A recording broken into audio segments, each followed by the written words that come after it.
అస్మద్గురుభ్యో నమః. శ్రీమతే రామానుజాయ నమః. వైకుంఠః పురుషః ప్రాణః ప్రాణదః ప్రణమః పృథుః హిరణ్యగర్భః శత్రుఘ్నో వ్యాప్తో వాయురధోక్షజః. ఓం వైకుంఠాయ నమః. అందరికీ తనతో సంశ్లేషమును కలిగించువాడు. వికుంఠాః భగవంతునితో విశ్లేషము లేనివారు అనగా నిత్యసూరులు. ఇట్లు నిత్య సంసర్గము కలిగిన వికుంఠులు అనబడు నిత్యసూరులకు ఈయన స్వామి. వైకుంఠః కుంఠ అనగా చలనము లేని స్తబ్దత. ఇట్టి స్తబ్దత లేకుండా చలనము కలిగి ఇతర పదార్థములతో కానీ వ్యక్తులతో కానీ కలియువారు వికుంఠులు. అనంత గరుడ విశ్వక్సేనాది నిత్యసూరులు. వీరికి స్వామి వైకుంఠః. ఓం పురుషాయ నమః.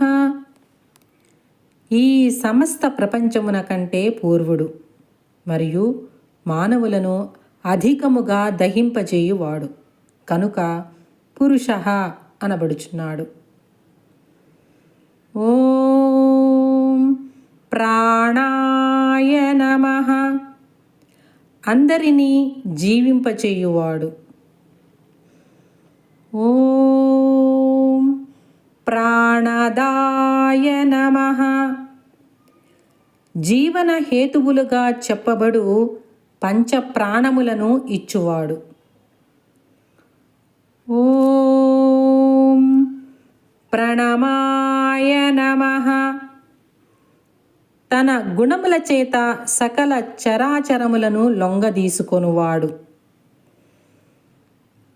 ఓం పృథవే నమః.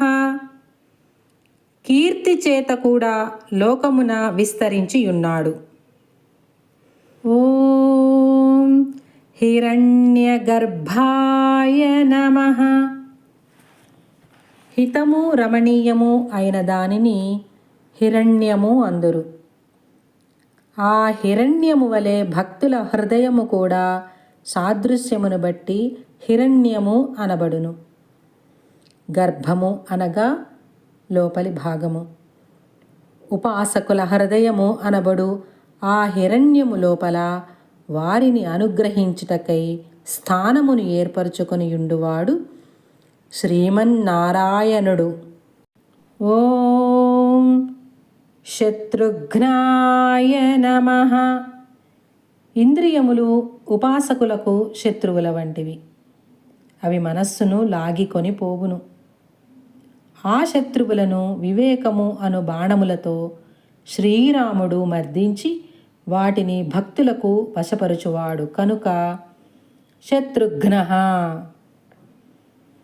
ఓం వ్యాప్తాయ నమః.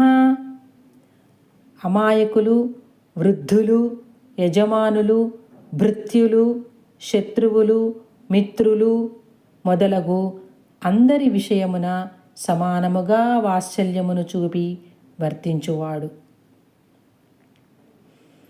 ఓం వాయవే నమః.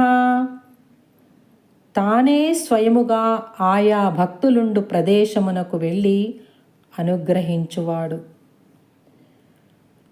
ఓం అధోక్షజాయ నమః. అమృత సముద్రము వలె ఎందరు ఎంత ఉపయోగించుకున్నను తరగని మాధుర్యము కలవాడు. జై శ్రీమన్నారాయణ.